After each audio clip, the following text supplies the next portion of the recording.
Selamat siang semuanya. Hari ini kita akan belajar tentang metode penyusutan untuk metode yang terakhir ya. Jadi minggu lalu kita sudah belajar tentang metode penyusutan SLN ya. Kemudian ada metode dengan fungsi SIN, dan yang terakhir ini fungsi DDB ya.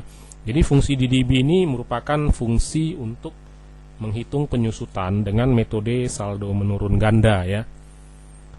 Nah, jadi rumusnya hampir sama, hanya beda di fungsinya saja ya. Nah, kalau yang terdahulu kita menggunakan fungsi SIN, fungsi SLN. Jadi ini kita ganti saja dengan fungsi DDB ya. Baik, rumusnya hampir sama ya. Rumusnya hampir sama. Kita lihat keterangannya juga sama. Cost itu harga perolehan aktiva, service nilai sisa, life umur ekonomis, periode penyusutan, dan faktor. Nah, ini sama ya. Sama dengan fungsi SLN dan fungsi SYD.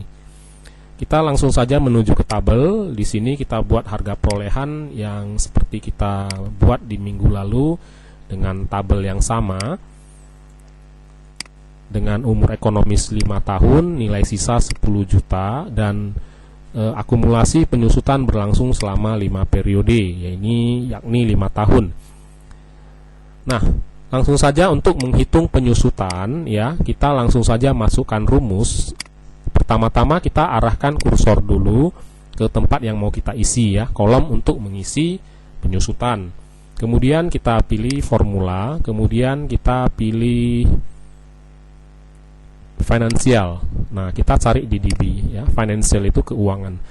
Nah, maka akan muncul kotak dialog seperti ini. Langsung saja kita masuk cost. Cost itu adalah harga perolehan. Nah, kemudian ada service. Service itu nilai sisa. Kemudian ada life umur ekonomis, dan periode. Nah, periode ini berubah setiap tahun. Nah, karena periode ini berubah setiap tahun, maka yang kita akan kunci adalah cost, service, dan life. Kita akan kunci dengan membubuhkan tanda dolar seperti ini. Ya, kenapa kita kunci? Karena ini tidak berubah ya, harga perolehan tidak berubah, umur ekonomis tidak berubah, dan nilai sisa tidak berubah. Ini adalah variabel terikat yang berpengaruh terhadap variabel bebas. Dalam hal ini adalah periode di sini ya.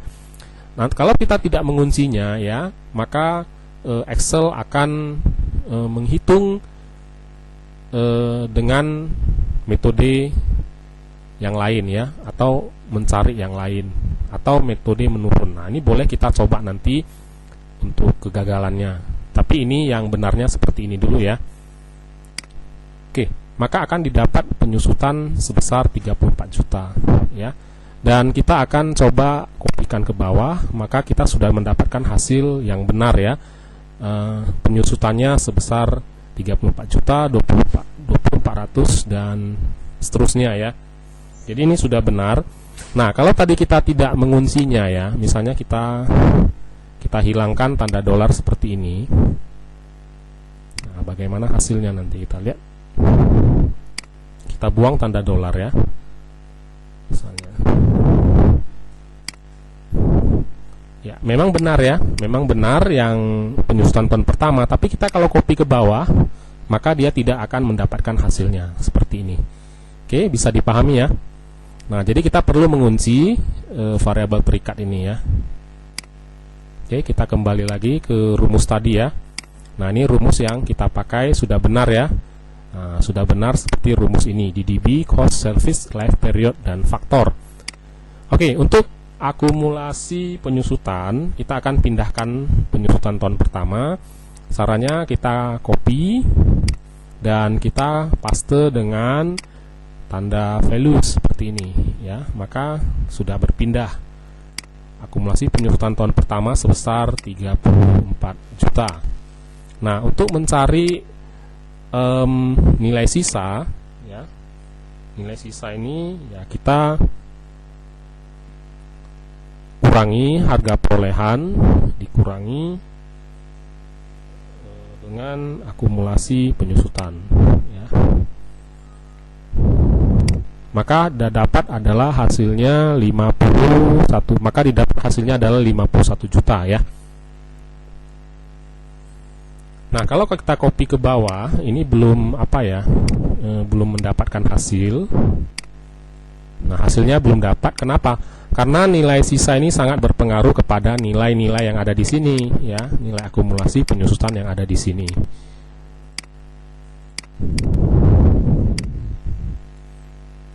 Nah, kemudian kita akan mencari tahun kedua ya, tahun kedua. Nah, bagaimana cara mencari tahun kedua? Nilai kolom akumulasi penyusutan tahun kedua itu sama ya seperti kita perhitungkan di fungsi-fungsi sebelumnya, itu didapat dari akumulasi penyusutan tahun pertama ya. Nah, jadi sama dengan akumulasi penyusutan tahun pertama ditambah yang mana? Ditambah penyusutan tahun kedua yang ini ya. Oke, bisa dipahami. Kemudian kita klik enter. Maka didapat 54.400.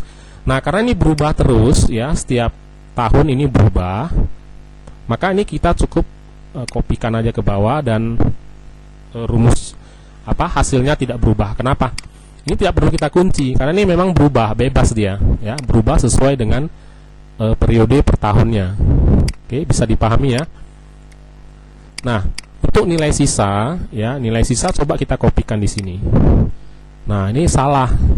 Nah, kenapa bisa salah? Karena di sini ada C2 ya. C2 ini adalah harga perolehan yang tidak berubah. Nah, jadi C2 ini perlu kita kunci ya. Kita tambahkan tanda dolar seperti ini, kita kunci. Ya, seperti ini. Nah, kita kunci baru kita kopikan ke bawah. Nah, kalau kita tidak kunci seperti tadi, maka hasilnya ya akan lari ya. Hasilnya tidak akan cocok. Nah, ini sudah benar seperti ini. Nah, jadi sudah tahu ya perbedaan antara ketiga fungsi ini. Mudah-mudahan ini bisa membantu kita membuat fungsi akumulasi penyusutan ya. Sampai jumpa di video saya selanjutnya. Ada pertanyaan silahkan komentar di video di bawah ini, atau kalau ada kasih masukan juga boleh komentar, dan kalau sudah paham juga boleh dikasih komentar, nggak masalah ya. Nah, ini tinggal kita rapikan saja ya. Kita rapikan supaya cantik ya. Oke, jadi kita sudah mempelajari 3 fungsi ya, fungsi SYD, fungsi SLN, dan fungsi DDB ya. Jadi untuk fungsi-fungsi ini tergantung dari permintaan perusahaan ya, atau permintaan lembaga keuangan. Yang penting kita sudah paham cara penggunaannya. Sampai jumpa di video saya selanjutnya. Terima kasih sudah join.